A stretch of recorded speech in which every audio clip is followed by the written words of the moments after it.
கழகத்திற்கு பணியாற்றிக் கொண்டு இருந்து இப்பொழுது உரையாற்றி அமர்ந்திருக்கின்ற ஐயா அவர்கள் நன்றி கூறுகிறேன். அடுத்து இந்திய கம்யூனிஸ்ட் கட்சி மார்க்சிஸ்டினுடைய மாவட்ட குழு உறுப்பினர் ஐயா வீரபத்ரன் அவர்களை உரையாற்ற அறிவிக்கிறேன். அன்புமிக்க பெரிய மேடை இல்லை, மண்ண விளக்குகள் இல்லை. நாங்கள் எப்பவுமே நடத்துகிற இடம் இது எங்களுக்கு கழகத்துக்கு போன அந்த அண்ணா சிலை என்பது இடதுசாரிகளுக்கு தொழிற்சங்கத்துக்கெல்லாம் ஒரு பழக்கப்பட்டு போன ஒரு இடம், ஒரு திடல். நான் உண்மையிலே சுயமரியாதை இயக்கத்தை துவங்கிய நூற்றாண்டு விழாவை ஆசிரியர் 93 வயதிலேயும் இளைஞராக செயல்பட்டு கொண்டிருக்கிற மாணமிகு ஆசிரியர் வீரமணி அவர்கள் சிறப்பாக நடத்தி கொடுத்திருக்கிறார். நான் உண்மையிலே திருவண்ணாமலையில் உள்ள திராவிட கழக தோழர்களை நான் அடிக்கடிக்கு பார்ப்பேன். நான் பார்க்கும்போது தான் இப்படியே ஒரு பணி வந்து பாராட்டணும். ஏன்னா இன்றைக்கி இந்த கூட்டத்தில் சிறிய கூட்டமாக கூட இருக்கலாம், ஆனால் மிகப்பெரும் ஆளுமைகள், மிகப்பெரும் கட்சிகளை சார்ந்த தலைவர்கள் இங்கே இருக்கிறார்கள். ஒரு பக்கம் இடதுசாரிகள், பெரியாரியவாதிகள், அம்பேத்கரிஸ்டுகள், இன்னும் சிறுபான்மை மக்களுக்காக பாடுபட்டு கொண்டிருக்கிற அமைப்புகள், திராவிட இயக்கத்தினுடைய தலைவர்கள் எல்லோரும் இங்கே இணைந்திருக்கிறோம். மதச்சார்பற்ற சக்திகளெல்லாம் இந்த போராட்டத்திலே நாம் பங்கேற்றிருக்கிறோம். உண்மையே இந்த கருத்தியல் ரீதியான பிரச்சாரம், இந்துத்துவாக்கு எதிரான பிரச்சாரம், ஆர்எஸ்எஸ்க்கு எதிரான இந்த பிரச்சாரம் பட்டி தொட்டி எங்கும் பரவ வேண்டும். இளைஞர்கள் மத்தியிலே நாம் போய் உரையாட வேண்டும் என்ற வேண்டுகோளையும் நான் வைக்கின்றேன். இங்கே தோழர்கள் சொன்ன கருத்து தான் இந்தியாவுடைய உச்ச நீதிமன்ற நீதிபதி டி.ஆர். கவாய் அவர்கள், அவருடைய தந்தையார் டாக்டர் அம்பேத்கரோடு இணைந்து பணியாற்றியவர். அம்பேத்கர் அவர்கள் புத்திஸ்ட் மாறுகின்ற பொழுது கவாயினுடைய தந்தையும் புத்திஸ்டாக மாறுகிறார். 52வது நீதிபதி, ஒரு பட்டியல் சமூகத்தை சார்ந்தவர். ஏன் இவர் மீது இவ்வளவு கோபம்? ராகேஷ் கிஷோர் என்ற ஒரு வழக்கறிஞர் மட்டுமல்ல, அவன் மூளையில் இருக்கக்கூடிய அந்த சித்தாந்தம் ஏன் அவர் மீது அவ்வளவு கோபமாக நீதிமன்றத்தையே தலைமை நீதிபதி மீது செருப்பு எடுத்து வீசுகிறார்? பொதுவாக செருப்பு எடுத்து வீசுவது என்பது ஒரு மனிதனை கண்ணிய குறைவாக ஒரு செயலாக கருதப்படுகிறது. என்ன காரணம்னா, எத்தனையோ இடஒதுக்கீடுகளை ரிசர்வேஷனை தீர்ப்பளித்த நீதிமன்றத்தில் 51 நீதிபதிகள் இருந்திருக்கிறார்கள். 52வது நீதிபதி தான் கவாய் அவர்கள். உச்ச நீதிமன்றத்தில் வேலை செய்கிறவர்களுக்கு, பணியாளர்களுக்கு ரிசர்வேஷன் கிடையாது. அப்படி என்று சொன்னால் அங்கே உயர் சாதியில் தான் சார்ந்தவர்கள் தான் அந்த பணிகளை செய்வார்கள். முதலில் அங்கே ரிசர்வேஷனை கொண்டு வந்தது டி.ஆர். கவாய் அவர்கள். அதனால்தான் அவர்களுக்கு கோபம் வருகிறது, இந்துத்துவவாதிகளுக்கு கோபம் வருகிறது, ஆத்திரம் வருகிறது. அது மட்டும் கிடையாது, இவர் தலைமை நீதிபதியாக வந்தவுடனே மகாராஷ்டிராவுக்கு சொந்த ஊருக்கு போகிறார். ஒரு நீதிபதியை, தலைமை நீதிபதியை ஒரு அரசு எப்படி வரவேற்க வேண்டும் என்ற ஒரு விதிமுறை என்பது, வழிகாட்டு முறை என்பது இருக்கிறது. ஆனால் டி.ஆர். கவாய் அவர்களுக்கு அப்படிப்பட்ட வழிகாட்டு முறைகள் இல்லாமல் ஏதோ சாதாரண நீதிபதி போய் அழைத்து ஓட்டு போய் அவரை வரவேற்கிறார்கள். அங்கே யார் ஆட்சி செய்வது? மகாராஷ்டிராவிலே பாஜக ஆட்சி செய்கிறது. அப்போ ஒட்டுமொத்தமாகவே இன்றைக்கு பாரதிய ஜனதா கட்சி இன்றைக்கு தலித்து மக்களுக்கு எதிராக இந்துத்துவ கருத்தியலுக்கு யார் பேசுகிறார்களோ அவர்கள் மீது ஒரு மோசமான நடவடிக்கை இருக்கிறது. இங்கே தோழர் கூட சொன்னார்கள், ஏன் பிரதமர் கண்டிக்கவில்லை என்று சொல்லி. பிரதமர் ராகேஷ் கிஷோரை செருப்பு வீசி அந்த தரம் கட்ட அந்த மனிதனை கண்டிக்கவில்லை. ஆனால் கவாயை பாராட்டுகிறார். கவாய் சொன்னார், நான் இந்த விஷயத்தை கடந்து செல்கிறேன் என்று சொன்னார். அவரை பாராட்டுகிறாரே தவிர அவன் மீது, அந்த வழக்கறிஞர் மீது எந்த நடவடிக்கையும் எடுக்கவில்லை. கண்டிக்கவில்லை. என்னால கண்டிக்க மாட்டேன். பல சம்பவங்களை நாம் இணைத்து பார்க்க வேண்டியிருக்கிறது.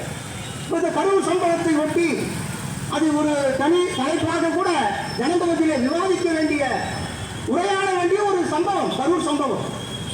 கரூர் சம்பவத்திற்கு உடனடியாக ஒன்றிய அரசு கும்பமேளாவிலே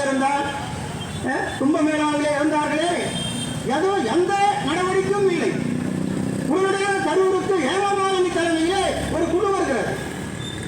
அந்த குழுவிலே அனுராக் தாக்கூர் என்ற ஒரு பாராளுமன்ற உறுப்பினர் வருகிறார். அந்த பாராளுமன்ற உறுப்பினர் எப்படிப்பட்டவர்? பாராளுமன்றத்திலே கோலிமாரே என்று சொல்லி இஸ்லாமியர்களை சுட்டுக் கொள்ள வேண்டும் என்று சொல்லி பாராளுமன்றத்திலே ஒரு கீழ்த்தரமாக நடந்து கொண்டவன் தான் அனுராக் தாக்கூர். அப்போ பாரதிய ஜனதா கட்சி இதை ஊக்குவிக்கிறது. இப்படிப்பட்ட செயல்களை எல்லாம் ஊக்குவிக்கிறார்கள். ஏன் இன்னும் சொல்ல போனால் உத்தரப்பிரதேசம் அவர்கள்தான் இன்றைக்கு அந்த சனாதனத்தினுடைய ஒரு அதை பாதுகாக்கிற காவலர்களாக இருக்கிறார்கள். அந்த முதலமைச்சரிலிருந்து அமைச்சரிலிருந்து விடுதலையிலே தான் ஒரு தலையங்கத்திலே எழுதினார்கள். நான் ஏன் இருக்கிற தோழர் சொன்ன விடுதலை அவசியம் எல்லோரும் படிக்க வேண்டிய ஒரு நாளிதழ். நம்மளால தினமலர் வாங்குறேன், எல்லா பேப்பரும் வாங்குறேன். நான் கடையில் போய் பார்த்தா எல்லா பேப்பரும் வாங்குறாங்க. ஆனால் விடுதலை சந்தா சேர்க்கிறதுக்கு உங்களுடைய தோழர்கள் எவ்வளவு சிரமப்படுகிறார் என்பது எனக்கு தெரியும். அதிலே ஒரு தலையங்கம் வந்தது. உத்தரப்பிரதேசத்திலே அங்க இருக்கக்கூடிய யாதவ சமூகத்தில் பெரும்பான்மையான சமூகம் யாதவ சமூகம், அந்த சமூகத்தை சார்ந்த ஒரு நபர் 15 ஆண்டு காலம் பிரசங்கம் செய்கிறார். பாரத பிரசங்கம் சொற்பொழிவுகளை ஆற்றுகிறார். ஆனால் ஒரு நாள் அவரை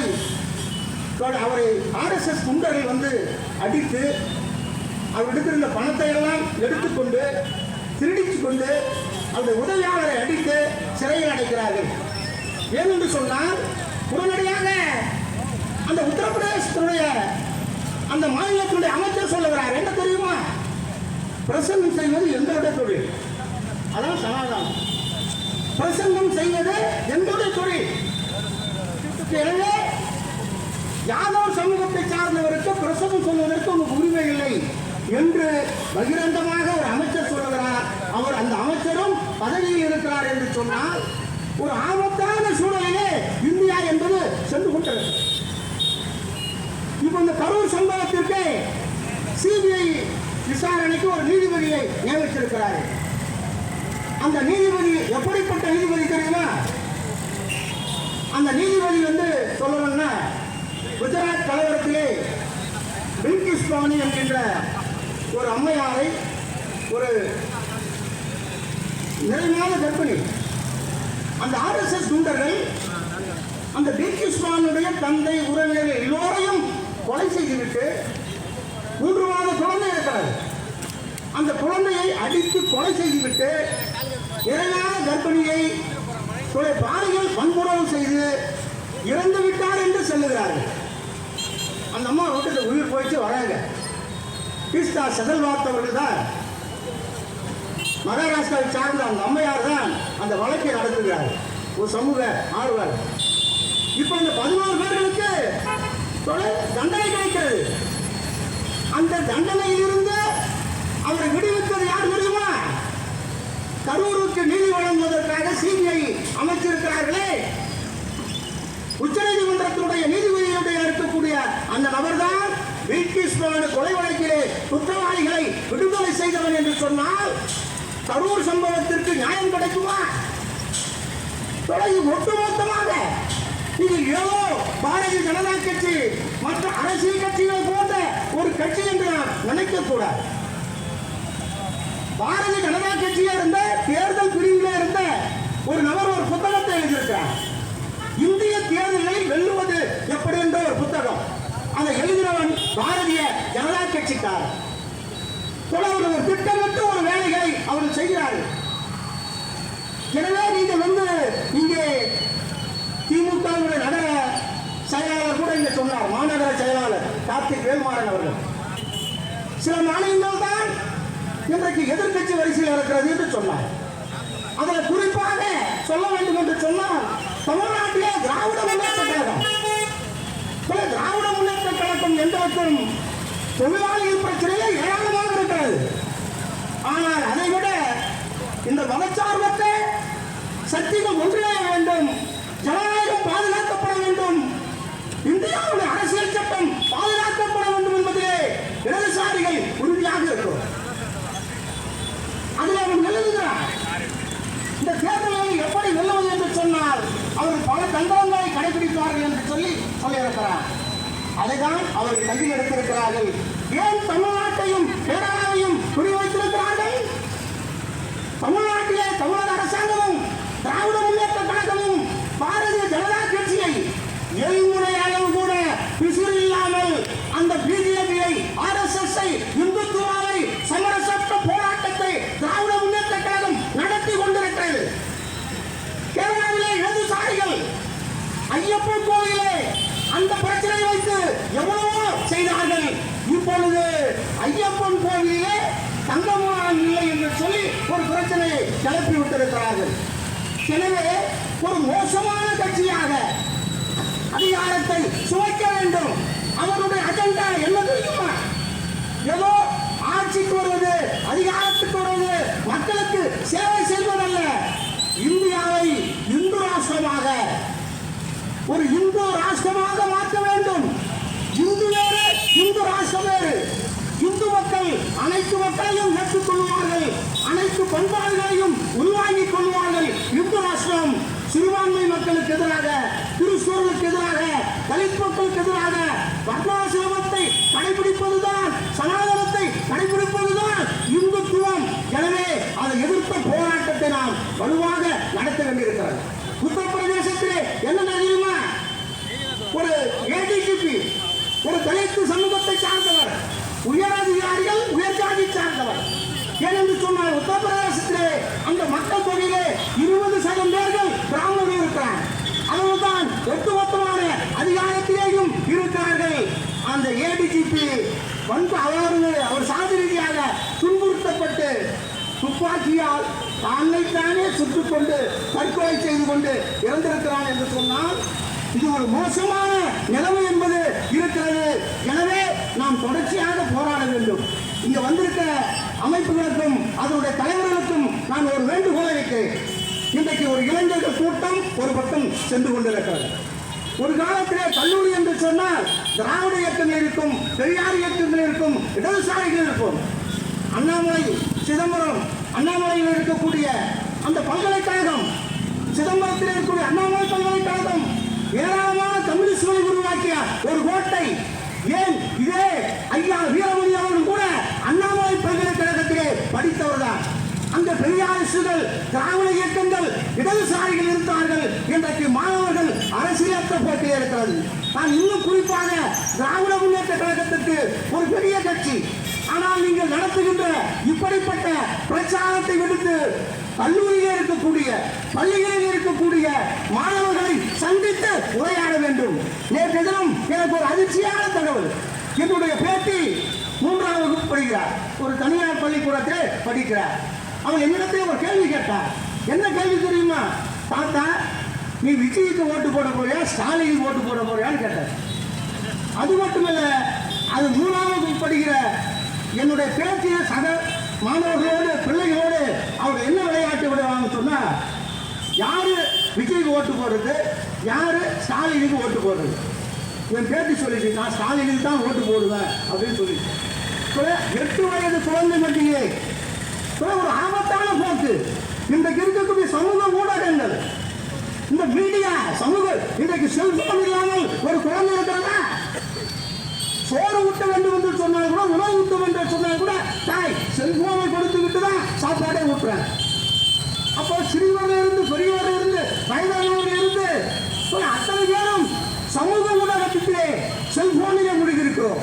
அதிலே தவறான கருத்துக்கள் எல்லாம் பிரச்சாரம் செய்கிறது. அந்த சமூக ஊடகத்தை ஜனநாயக சக்திகள், மதச்சார்பற்ற சக்திகள் அதை நாம் பயன்படுத்த வேண்டிய கடமை இருக்கிறது. எனவே இங்க இருக்கக்கூடிய அரசியல் கட்சிகள் என்னுடைய வேண்டுகோளாக, என்னுடைய விருப்பமாக சொல்லுகிறோம். இங்க ஒரு 50 பேர்கள் சனாதனம் என்ன தெரியாத லட்சக்கணக்கான மக்கள் இருக்கிறார். ஏனென்றால் சனாதனத்தின் கொடுமையை அனுபவிக்காத ஒரு சமூகம் இருக்கிறது. 60 ஆண்டுகளுக்கு முன்னால் சனாதனம் என்றால் என்ன தெரியும்? ஹோட்டலையே சாப்பாடு போனா அதை ஒழித்தது திராவிடர் கழகம் என்பதை நாம் மறந்துவிடக் கூடாது. இன்றைக்கு எல்லோரும் படித்திருக்கிறோம். இந்த படிப்பு எப்படி கிடைத்தது? பிற்படுத்தப்பட்ட ஏன் கவாய் அவர்களே முதல் நீதிபதி என்று சொன்னால் அந்த கல்வி எப்படி கிடைத்தது என்று சொன்னால் இந்த இந்தியாவுடைய அரசியல் சட்டம் ரிசர்வேஷன் தந்தை பெரியார் கொடுத்த இந்த கல்விதான் நாம் படித்திருக்கிறோம். பெண்கள் படித்திருக்கிறார்கள், பல துறைகளிலே வேலை செய்கிறார்கள் என்று சொன்னால் கல்வி. ஆனால் அதை அனுபவித்த அந்த இளைஞர்களுக்கு, அந்த சமூகத்திற்கு, ஒரு இளைய பட்டாளத்திற்கு தெரியாது. அவரிடத்தில் நாம் போய் உரையாட வேண்டும். இந்த கூட்டத்தில் என்னுடைய விருப்பமாக சொல்லுகிறோம். தமிழ்நாட்டை நம்ம கூட சொல்றோம், தமிழ்நாட்டில் பாஜக வராது, கேமரா வராது அப்படின்னு நம்ம சொல்றோம். அது பாராளுமன்ற தேர்தலுக்கு பின்னாடி ஏகப்பட்ட அரசியல் விவரங்கள் மாற்றப்பட்டிருக்கிறது. எனவே இளைஞர்களுடன் உரையாடுவோம், மாணவர்களுடைய இடத்திலே உரையாடுவோம். நான் தமிழ்நாட்டுக்கு திருவண்ணாமலை முன்னுதாரணமாக இருக்க வேண்டும் என்று சொன்னார். இங்க ஒரு கூட்டமைப்பை உருவாக்கி கிராமங்கள் தோறும், கல்லூரிகள் தோறும், பள்ளிகள் தோறும் துண்டறிக்கைகள் கொடுத்து உரையாடுவோம். இந்த ஒரு நல்ல கருத்து பிரச்சாரத்தை எடுத்த திருவண்ணாமலை திராவிட கழக தோழர்களுக்கு நெஞ்சார்ந்த நன்றியை, வாழ்த்துக்களை தெரிவித்து விடைபெறுகிறேன். நன்றி, வணக்கம். மறக்காம சர்ப்ரைஸ் பண்ணுங்க. தேங்க்யூ.